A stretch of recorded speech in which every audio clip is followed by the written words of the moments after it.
Bonjour, amis de l'île de Ré et d'ailleurs. Aujourd'hui, nous sommes chez Florian, Funky Shep, dans son atelier. Florian est shaper, il fabrique des surfs et nous y serons toute la semaine pour suivre la fabrication du surf d'Océane. Elle a 15 ans, elle est surfeuse et elle a de la chance parce qu'elle peut fabriquer son surf comme elle le souhaite à son image. Salut, bonjour, je m'appelle Florian, donc Flo pour les gens qui me connaissent. Ouais, Je suis des flottais et je fabrique des planches de surf. Donc le label c'est Funky Shape que j'ai monté, ça fait 4 ans maintenant que je fais des planches et ça fait 1 an que j'ai ma petite entreprise et que ça évolue. ça démarre tout doucement. Comment t'es arrivé un peu à l'île de Ré, toi, Flo? J'ai rencontré ma femme en Inde en fait pendant un voyage, parce qu'on faisait pas mal de voyages chacun de notre côté, et puis on s'est rencontrés là-bas et puis on s'est plus quittés. J'ai commencé à faire des saisons parce que je faisais ça avant, et j'ai commencé à faire des saisons un peu en restauration, un peu dans la terre, l'agriculture. Et puis à un moment j'ai eu envie de faire mon entreprise et des choses par moi et pour moi qui me plaisent et qui me correspondent. Donc j'ai fait des petites formations pour apprendre à shaper des planches de surf. Voilà, mais au départ, avant d'être shaper de surf, t'es surtout pratiquant et passionné de surf. Oui, j'ai commencé les deux à peu près en même temps en fait. J'ai commencé avec des planches qui étaient assez pourries, il faut dire, parce que j'avais pas vraiment d'argent pour les acheter. J'ai commencé au Maroc en fait. Et du coup, j'ai dû apprendre à les réparer autant qu'à les surfer parce que il fallait les entretenir. Donc t'es devenu shaper en même temps que surfeur. Ouais, j'ai appris les deux à peu près en même temps. Ouais. J'ai commencé à apprendre à réparer les planches en même temps que j'ai appris à les surfer. D'accord. Et tu t'es perfectionné, en fait, c'est ce que tu me racontais dans ton atelier de la Croix-Michaud. Tu t'es perfectionné en allant à Anglette, je crois, te Ouais, former. le premier stage que j'ai fait, c'était à Anglette. Donc c'est des gens qui, un peu comme moi, proposent de fabriquer soi-même sa planche plutôt que de l'acheter dans le commerce ou de l'acheter à un shaper. En fait, le shaper, étape par étape, il nous explique et puis il nous fait la planche, une planche custom, on appelle ça, sur mesure. Et il fait toutes les étapes. Donc là, il les a fait avec moi, il m'a aidé à la réaliser de A à Z. Et donc pour apprendre et pour démystifier un petit peu la planche de surf, quoi. D'accord. Du coup, j'ai découvert le plaisir suprême d'aller surfer une planche qu'on a fabriquée soi-même. C'est quoi? Il y a un kiff supplémentaire? Ouais, c'est un kiff supplémentaire. C'est que c'est sa planche qu'on a fait soi-même. Elle est sortie de l'atelier. Le fait de l'avoir modelée, modélisée, réfléchie, bichonnée, poncée, on sait déjà un peu comment elle va réagir. On l'a déjà surfé en fait dans la tête et avec nos yeux avant de la mettre à l'eau. Donc après, c'est la consécration quand on se met dans l'eau. Déjà, on se rend compte que ça flotte. Puis après, la première vague arrive et puis moi, je trouve ça génial.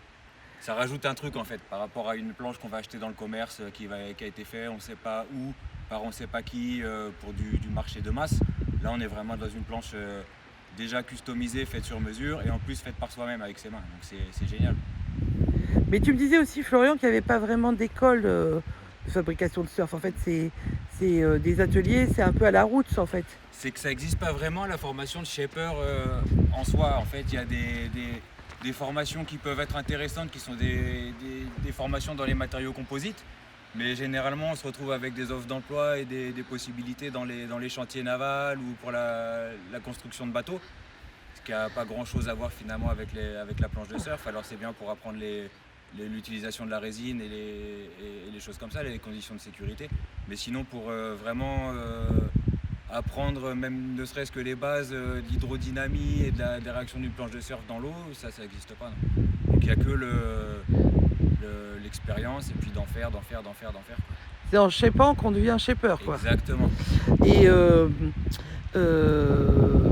quelles sont les grandes étapes, en gros, pour se faire une planche? Et ben, ça commence déjà avec une idée dans la tête. Donc on pense à une planche, un type de vague et une manière dont on a envie de jouer dans l'eau, en fait, tout simplement, quoi. Et à partir de cette idée, on va développer un gabarit, une outline. Donc c'est la forme vue de haut, le profil de la planche vue de haut, en fait. Donc on va créer un gabarit qui va correspondre à une demi-planche. Et après, dans le matériau, donc dans le pain de mousse, on va couper ce gabarit. Et puis après, on va travailler les volumes, les répartitions des volumes. On va tomber j'ai pas le nom en français.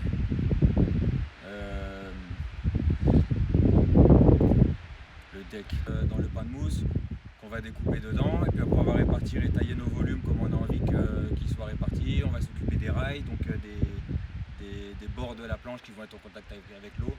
Et puis après, tout ce qui est le travail de la carène, donc les concaves. Et tout ça, tu le fais dans de la mousse? Ouais, dans de la mousse polyuréthane. Ouais, Il c'est existe ça. aussi du matériau en polystyrène pour les planches qui sont fabriquées avec une résine époxy, mais moi j'utilise la mousse polyuréthane avec de la résine polyester. Très bien. Et alors après, ça c'est la phase Le modelage, ouais. du modelage. Le shape proprement dit, quoi. Voilà, de chef probablement. Et après, voilà, arrive la phase un peu plus fun de déco. Ouais, après voilà, fun, ça dépend ce qu'on aime ou ce qu'on n'aime pas. Moi j'aime tout de toute façon, mais on arrive dans une autre phase en fait, c'est toute la partie de stratification et d'entoilage de la planche.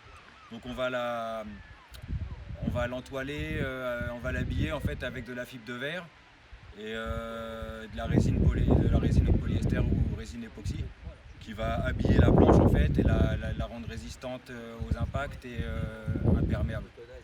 Et c'est là que toi, tu as un truc que moi je connaissais pas, hein. J'ai vu quand vous avez fabriqué une planche là avec la jeune Océane la semaine dernière, tu insères des bouts de tissu. Là, tu as inséré un bout de sari venu d'Inde, comme dans cette planche d'ailleurs là.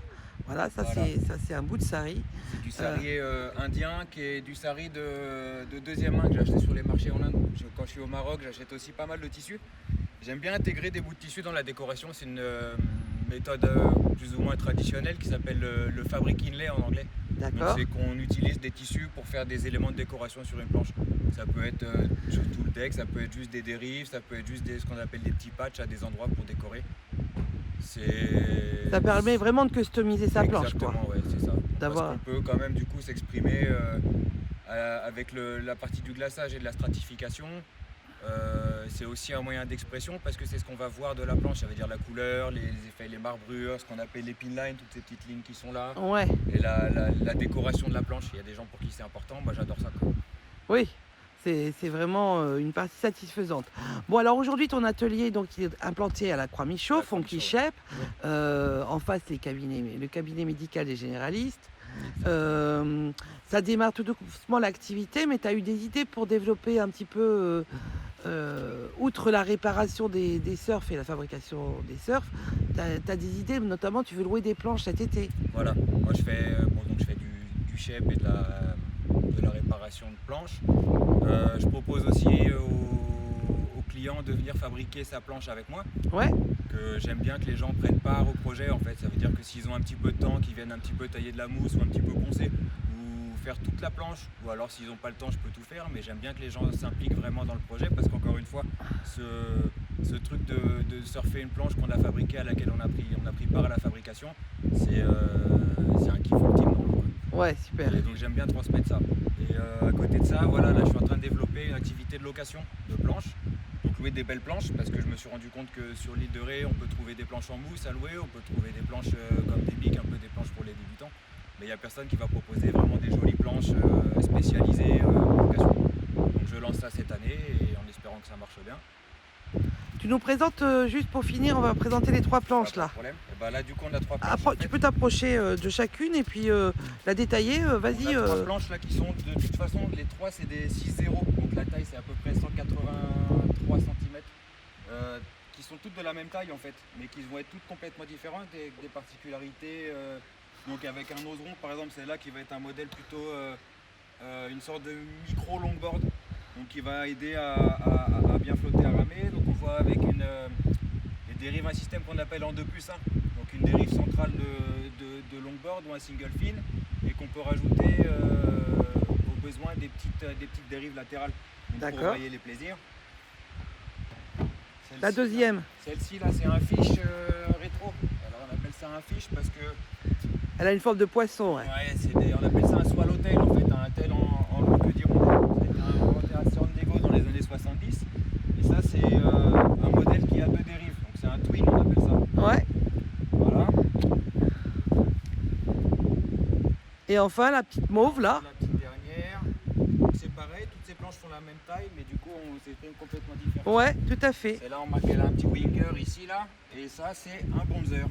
Donc c'est pareil, c'est un système de dérive particulier avec un système de concave et des dérives glaçonnes donc intégrées dans la planche qui sont faites pour accélérer la planche et accélérer l'écoulement de l'eau sous la planche. D'accord, chacune de ces planches n'aura pas la même réaction dans la vague.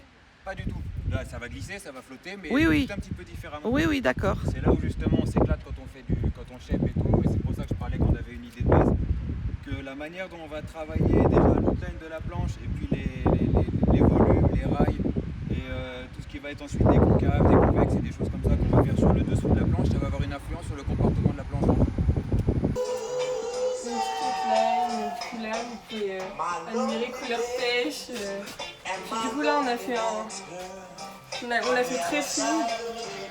Voilà, pour la mettre en valeur. Et du coup de l'autre côté, on a fait des doubles concaves.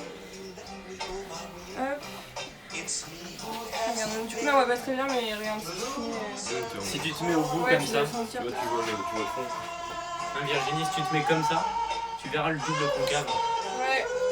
En fait, le principe du double concave, c'est qu'il y a d'abord un creux, puis ça remonte un petit peu, puis un autre creux, pour en fait canaliser l'eau, pour qu'elle aille vers l'arrière, Ça donne de la pour vitesse. pouvoir gagner de la vitesse. Ouais. C'est bon. Ouais. Voilà. On part sur un 3 dérives avec un grand single, c'est-à-dire un aileron beaucoup plus grand, et 2 petites dérives pour stabiliser le tout. En fait l'avantage c'est que du coup tu peux sortir soit avec une dérive, soit avec 2 dérives, ou soit même avec 3 dérives.